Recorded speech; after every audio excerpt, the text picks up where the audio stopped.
네, 결국은 시간이 가면서 삼성전자가 4%, SK하이닉스가 2% 좀 들어 올립니다. 그러면서 코스피가 따라 올라가고 있는 흐름이 나타나네요. 전반적으로 시장 전략, 금요일 시장에서 정리해드리도록 하겠습니다. 오늘 김재승 현대차증권 연구원 나와 있습니다. 어서 오세요, 연구원님. 안녕하십니까. 네, 이제 오시니까 시장이 조금씩 움직이는 것 같습니다. 맞습니다. 일단 반도체 투매 확대에 대해서 요 며칠간 고민이 좀 많았습니다. 그러면서 그 뭐랄까요, 그 프론티어 모델 수요가 굉장히 중요하다, 분기점에서 계산하는 게, 이런 얘기도 나왔는데 어떻게 우리가 이걸 이해해야 될까요? 사실 이제 네. AI 수요에 대해서 얘기를 하자면 네. 두 가지 측면에서 최근에 투매가 나왔던 것 같아요. 첫 번째로 봤을 때는 당연히 메타가 이렇게 컴퓨팅 파워를 외부에 팔겠다, 이런 식으로 얘기를 하면서 네. 결국에 메타의 AI 수요가 강하지 않는 거 아니야? 이런 고민이 되었던 거죠. 왜냐하면 메타 같은 경우도 소위 말하는 하이퍼스케일러로서 상당히 많은 투자를 하고 있던, 어떻게 보면 AI 모델 안에서는 좀 최첨단에 달리고 있는 모델 중에 하나였는데 네. 그런 모델의 수요가 약한 거 아니야? 이렇게 우려가 되면서 발생했던 투매였다고 볼 수 있을 것 같은데, 결국에는 중요한 것은 AI 수요 전체가 어떻게 될지가 가장 중요한 거잖아요. 근데 또 최근에 또 계속 나오는 뉴스들이 결국에 중국 쪽에 아니면 되게 저렴한 AI 모델들을 섞어서 쓰면 비싼 모델만큼 어떻게 보면 가성비가 나온다, 이렇게 말씀을 하는 분들이 많이 발생하고 있더라고요. 그런 것들이 결국에는 뭘 의미하냐, 이렇게 최첨단 투자를 계속 하는 것이 네. 의미가 있을까? 이런 고민들이 되는 시점이라고 보는 것 같습니다.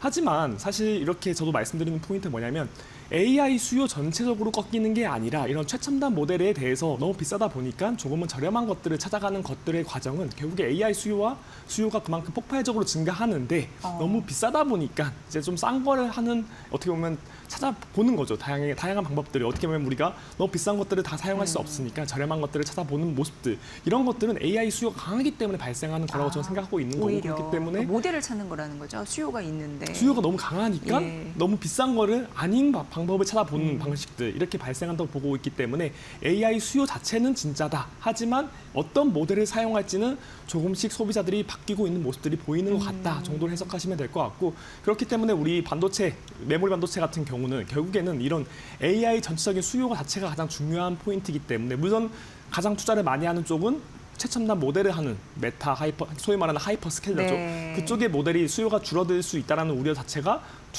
투매가 나오는 것은 이해는 하지만, 그럼에도 불구하고 AI 전체적인 이런 확장성에서는 크게 아직 그런 워닝 시그널이 나오고 있지는 않다라고 말씀을 드릴 수 있을 것 같습니다. 네.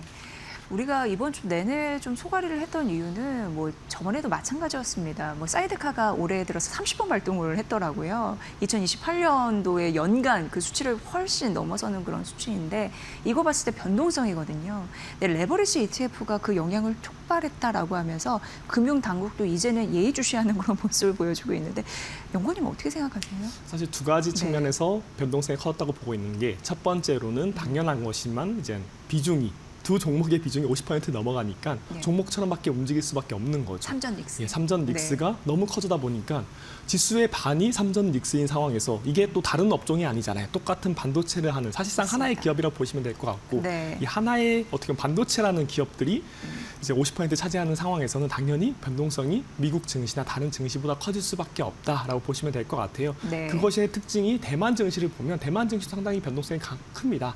그게 대만 증시도 TSMC가 40에서 50% 차지하고 있거든요. 비중이 그렇게 높고, 또 IT 같은 경우는 80% 넘게 지금 대만 증시에서는 차지하고 있기 때문에 당연히 AI의 비중이 높은 그런 국가의 지수일수록 변동성이 큰 건 사실이다. 첫 번째로 말씀드릴 수 있을 것 같고, 두 네. 번째로는 또 마찬가지로 이 레버리지 ETF가 사실 개인들이 지금 수급을 이끌고 가고 있잖아요. 외국인은 잘 안 사고 있고, 기관 같은 경우는 계속 뉴스 나오는 것처럼 뭐 연금이 파는 거 아니냐, 이렇게 우려가 나오고 있고, 개인 비중이 굉장히 압도적이네요. 맞습니다. 예. 개인이 정말 많이 사고 있습니다. 예. 그렇기 때문에 개인이 사실상 ETF를 다 끌고 가고 있는 상황에서, 개인이 끌고 가는 수급장에서 또 ETF를 많이 사는데, 그때 또 레버리지 ETF를 보통 거래 대금 비중으로 50% 정도 차지하고 있어요. 그만큼 거래 대금 비중으로 봤을 때도 상당히 레버리지 ETF를 또 개인들이 많이 하고 있다.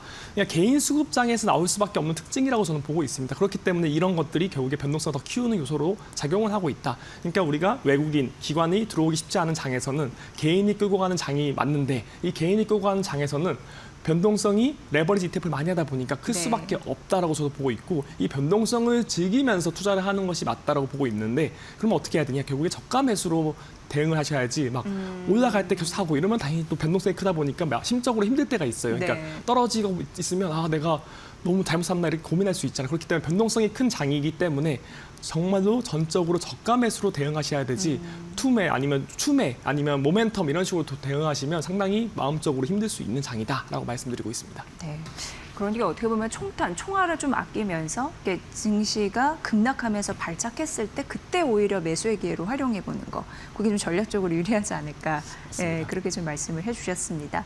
사실 이제 코스피 같은 경우에는 5월 중순 이후에 약간 좀 둔한 흐름들을 보였던 게 맞는데 고유가 고금리 이런 영향이 있었습니다.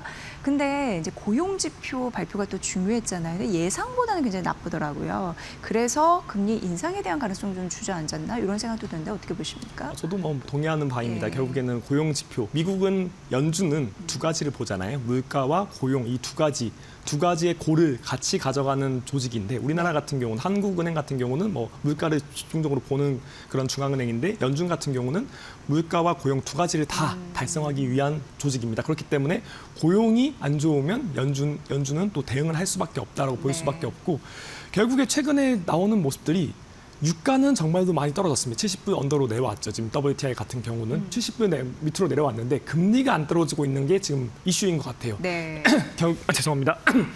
결국에 금리가 왜 안 떨어질까를 고민해 보면 결국에 연준이 금리를 인상하는 게 아닐까 이런 걱정이 있기 때문이죠. 맞아요. 그렇기 때문에 네. 이런 걱정 하에서 유가는 많이 떨어졌는데 금리가 안 떨어지면서 최근에 이제 그런 투자 심리가 악화되었다라고 저도 보고 있는데 그런 측면에서 봤을 때 오늘 고용 지표가 상당히 안 좋게 나온 것은 뭐 당연히 고용이라는 것이 실생활에서 상당히 중요한 부분이기 때문에 뭐 좋아하면 안 되겠지만 그럼에도 불구하고 투자자 관점에서 봤을 때는 이런 고용 지표의 악화가 상당히 이제 연준의 기준금리 인상 가능성을 낮췄다라고 보고 있고 저희 같은 경우 사실 이게 시장에서도 그렇고 저희도 그렇고 올해 연준이 동결할 거로 전망을 하고 있어요. 그런데 네. 시장은 너무 강하게 한 차례 또는 두 차례 인상 프라이싱을 하고 있죠.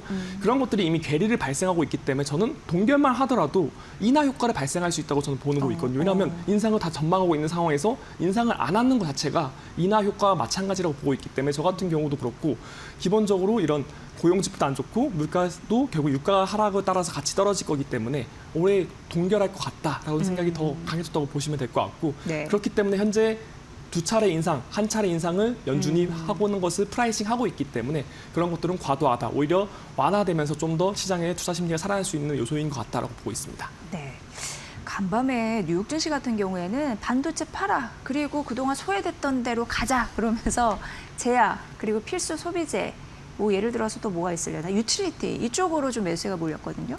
근데 우리 시장은 지금 쏠림이 완화됐다라고 보시는지 그게 일단 궁금합니다. 일단 저희 네. 한국 같은 경우는 키 맞추기는 가능한 것 같아요. 키 맞추기는 가능한데 이게 순환매가 가능할 것인가에 대한 고민은 필요하다라고 보고 있는 게 그 이유가 뭐냐면 미국은 최종 소비 국가입니다. 네. 거기서 다 소비를 하니까 이제 IT가 아니고 뭐 AI가 아니더라도 다른 업종을 이제 소비를 하는 거죠. 근데 전적으로 우리나라 같은 경우는 소비가 있는 게 아니라 수출 중심이기 때문에 결국에 이런 미국의 순환매 과정에서 수혜가 누가 볼 것인가가 중요한 것인데 사실 뭐 당연히 바이오나 이런 것들이 미국에서 좋으면 한국 증시에서 좋을 수밖에 없죠. 특히나 바이오 같은 경우는 미국 증시에 비하면 미국에서는 바이오 상당히 강세를 보이고 있었는데 한국 증시 사실 좀 코스닥이 안 좋다 보니까 좀 약세를 보였던 것들도 있겠죠. 이제 그런 것들을 봤을 때는 당연히 순환매가 어느 정도 발생할 수밖에 없다. 왜냐하면 너무 안 따라간 부분들이 있었다는 거죠. 미국 증시에서 바이오 너무 좋았고 이런 네. 부분들이 있었는데 불구하고 한국에서는 너무 소외되었다 보니까 그게 다 결국에는 AI 반도체 때문이죠. AI 반도체로 수급이 쏠리다 보니까 나머지에 너무 투자를 안 했던 부분들에 있어서 조금은 이제 수혜를 볼 수 있고 키 맞추기가 가능하다 정도로 말씀을 드리지만 결국에 우리나라에서 돈을 버는 것들은 어디까를 본다면 돈을 버는 건 수출이거든요. 수출주기 네. 때문에 결국에 우리나라에서 경기 민감주가 갈 수 있을까? 이런 것들에 대해서는 사실 좀 고민할 필요가 있다. 경기 민감주 같은 경우는 미국에서는 갈 수 있지만 한국은 우리나라 경기가 좋아지는 건 아니잖아요. 그렇기 때문에 경기 민감주 이런 것들에 대해서 좀 고민하실 필요가 있다. 그래서 AI 반도체 인프라 관련돼서 투자를 계속 하시되 이제 소위 말하는 뭐 이제 바이오 같은 경우 못 따라갔던 네. 부분들이 좀 따라오는 모습들 발생할 수 있을 것 같고 사실 증권 강세 보였던 거에 비하면 덜 올랐거든요. 증권주 좋을 수 있고 또 조선방산 같은 경우도 사실 그런 어닝에 비해서는 수급이 너무 안 올라오다 보니까 네. 안 올랐던 부분들이 있었죠. 그런 부분들에 있어서는 키 맞추기는 존재할 수 있을 것 같다. 하지만 한국 증시에서 반도체가 안 가면서 다른 업종이 가기는 쉽지 않을 것 같다. 그래서 결국에는 반도체를 비롯한 AI 인프라는 가되 결국에 키 맞추기 하면서 갈 것 같다 정도로 좀 말씀드리고 있습니다. 네, 그 와중에 하나 짚어보자면 예전에 뭐 삼성전자, 하이닉스는 경기 민감주였는데 이제는 경기 민감주 아닌 걸로 맞습니다. 그렇게 파악하면서 가시면 되는 거죠. 맞습니다. 그리고 소외주 얘기가 나와서 말인데 사실 글로벌 경쟁 업체 대비해서 밸류가 좀 높았고 그리고 무엇보다도 이제 IoT의 하드웨어가 이제 부상하면서 그쪽으로 쏠려서 상대적으로 소외받는 섹터들이 있었습니다. 근데 이제 전력기기 쪽도 좀 알아보고 싶은데 전력기기 같은 경우에는 그래도 이익 성장은 날 가능성은 좀 있어 보이잖아요. 어떻게 공략하면 좋을까요? 왜냐하면 때마침 오늘 좀 조정받고 있어서. 맞습니다. 네. 사실 저 같은 경우는 어떤 AI 인프라라고 표현하는데 AI 인프라가 반도체, 전력기기, 그리고 IT 하드웨어, 뭐 기판 같은 것들이죠. 그 세 가지가 핵심적으로는 어떻게 보면 AI의 인프라인데 이 안에서 뭐가 더 좋고 안 좋고는 사실 의미가 없다고 보고 있어요. 네. 그 안에서 로테이션이 돈다고 생각하거든요. 결국에 반도체가 가면 반도체가 넘어갔으니까 나머지를 따라가게 되는 이런 모습을 저는 보인다고 보고 있기 때문에 결국에 이 세 가지는 같이 갈 수밖에 없다. 물론 그때그때 소외가 받을 수 있죠. 뭐 저희 잘 아시는 것처럼 결국에 IT 하드웨어 쪽에 가다 보니까 전력기기보다는 IT 하드웨어가 더 쇼트치기가 강하구나. 이렇게 하면서 최근에 그쪽으로 돈이 더 쏠려가는 삼성 전기 쪽으로 쏠려가는 모습들이 강하게 발생했던 것처럼 결국에 이 세계 안에서 계속 도는 것 같아요. 근데 안 올랐던 만큼 결국에 세계는 같이 가거든요. 안 올랐던 만큼 결국에는 키 맞추기가 될 거라고 보고 있고 저는 그래서 반도체, 전력기기, IT 하드웨어는 같이 보시는 하나가 무너질 수는 없다. 왜냐하면 세계가 동시에 같이 가니까요. 그렇기 때문에 세계를 동시에 같이 투자하시는 게 맞다고 보고 있고 덜 올랐던 것들은 결국에 따라갈 수밖에 없다고 보는 거죠. 결국에는 AI에 대한 수요 아니면 AI에 대한 전체적인 투자 심리가 안 좋아지면 세계 동시에 망가질 겁니다. 그렇기 때문에 세계는 같이 가는 친구들이기 때문에 하나가 덜 올랐으면 그 자체가 문제가 있어서라기보다는 최근에 소외를 받고 있으니까 결국에 맞춰갈 거다. 이렇게 네. 보시는 게 맞을 것 같습니다. 네, 잘 정리를 해주셨습니다. 다음 주 굉장히 중요하죠. 분기점이 될 가능성이 있고 또 시장의 모습을 확 바꿔놓을까라는 기대감도 있는데 삼성전자의 잠정 실적이 있고요. TSMC의 월간 그 매출 변화 이런 부분도 확인해 볼 수 있을 것 같습니다. 그래서 7월 전략은 어떻게 가져가고 사실 7월 정리 전략은 말씀이라고 보시면 됩니다. 7월 전략 같은 경우는 네. 이게 우리가 매크로를 왜 언제부터 볼까 이렇게 생각해 보면 매크로는 분기 말에 많이 보는 것 같아요. 결국에 분기 말에 왜 볼까? 우리가 매크로에 관심을 두는 시기는 언제일까를 보면 분기 말인데 그때가 왜 그럴까 보면 실적이 발표를 안 하기 때문이죠. 실적 발표가 없을 때 항상 우리는 매크로에 집중하게 된다. 반대로 말해서 7월부터 실적 발표가 시작됩니다. 특히 7월 초에 삼성전자의 잠정 실적 발표가 있고 더 중요한 것은 7월 말에 있죠. 7월 말에 우리가 소위 말하는 AI에 대규모로 투자를 하고 있는 하이퍼스케일러라고 표현하잖아요. 메타, 구글, 아마존, 마이크로소프트 이런 4개의 기업들이 결국에 AI 수요가 얼만큼 발생하고 있고 어떻게 투자를 하고 있는지 캐펙스 투자라고 하잖아요. 자본 지출을 어떻게 미래에 할 것인지 이런 것들에 대한 얘기를 해줄 거기 때문에 이 두 가지 삼성전자와 하이닉스의 실적 발표도 있고 또한 하이퍼스케일러의 AI 수요와 미래의 자본 투자에 대한 발표도 있을 거기 때문에 이 두 가지가 있는 상황에서는 실적이 중요하지 매크로 크게 관심 없을 수밖에 없다라고 보시면 될 것 같고 이 실적 발표에서 우리가 AI 수요와 확인이 되고 캐펙스가 계속 되면서 삼전 닉스의 매출 특히 영업이익이 계속 올라온다면 저는 걱정할 필요가 없다. 오히려 그래요? 실적이 잘 찍히면 실적에 주목을 할 수밖에 없는데 사실 지금 가격 대비했을 때 실적이 너무 좋거든요. 하지만 가격이 계속 우리가 AI 수요 주는 거 아니야 아니면 뭐 미래의 그 AI 반도체 같은 경우는 사이클 산업이야 이렇게 걱정을 하다 보니까 이 이익이 증가하는 거에 비하면 밸류에이션을 안 줬던 것 같아요. 근데 그런 너무 것들 예민한 것 같아요. 그렇죠. 예. 사람으로 얘기하면. 그런 상황에서 결국에 우리가 실적을 보면 성적표를 받아오면 이제 마음이 약간 후련해지는 거죠. 얘는 잘하는구나 이렇게 확인할 수밖에 없다. 우리가 실적 발표가 없는 기간에는 다른 것들이 이제 뇌피셜을 돌리는 거죠. 투자 이거 하도 될까? 얘네 수요 계속 있을까? 하지만 성적표를 받을 때는 성적표에 집중할 수밖에 없다. 그렇기 때문에 우리는 실적 시즌이기 때문에 실적에 주목할 수밖에 없고 현재 변동성이 큰 시장에서 최근에 삼전 닉스 많이 꺾이긴 했잖아요. 그럼에도 불구하고 삼전 닉스의 성적표를 확인하면서 이게 아니구나. 투자 계속해도 되는구나. 이런 확신을 걷지 않을까. 그래서 저는 7월에는 실적에 주목하면서 최근에 좀 순환매를 많이 돌았지만 결국에는 반도체 중심으로 다시 또 한 번 더 갈 수 있는 장이 보이지 않을까. 저는 7월 말 8월 초쯤에가 가장 좋은 환경, 특히나 우리 아까 말씀드렸던 미국의 하이퍼스케일러들의 이런 AI 수요와 자본 지출에 대한 전망치들이 수정되면서 더 올라갈 거라고 보고 있거든요. 그런 것들을 보면서 저는 7월 말 8월 초부터 다시 또 강세장이 나타날 수 있을 것 같다. 그래서 지금 6월 달에는 이런 변동성이 강했었고 약간 불안했던 부분들이 있었지만 7월 말 8월부터는 또 미국장이 다시 또 강하게 올라가면서 한국에서도 요즘에는 투자 계속해도 되는구나 이런 투자 심리가 살아나지 않을까라고 보고 있습니다. 그래서 저도 네. 여름에는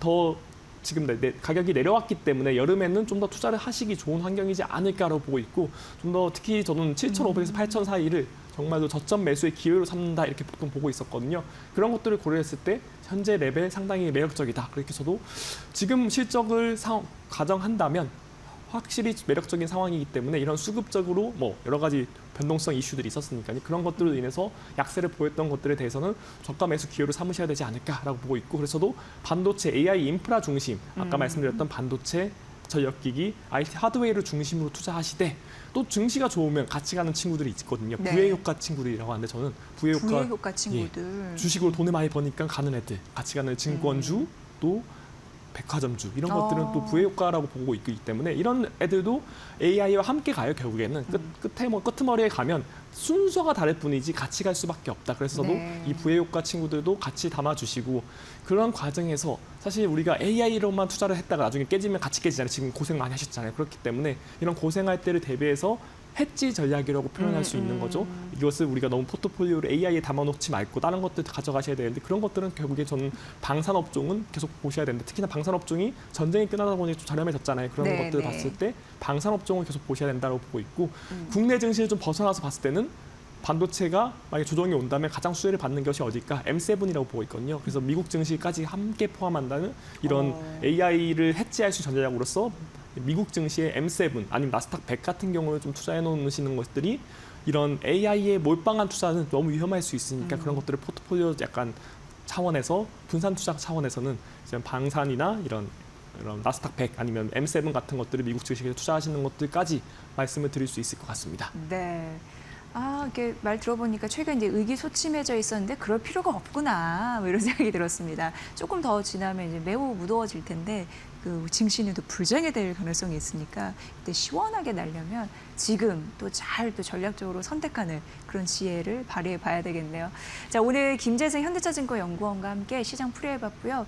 너무 유익했고 앞으로 그런 패턴으로 한번 시장에 대해서 도전해 보도록 해보겠습니다. 오늘 말씀 감사하고요. 다음번에도 좋은 인사이트 부탁드릴게요. 잘 들었습니다. 감사합니다.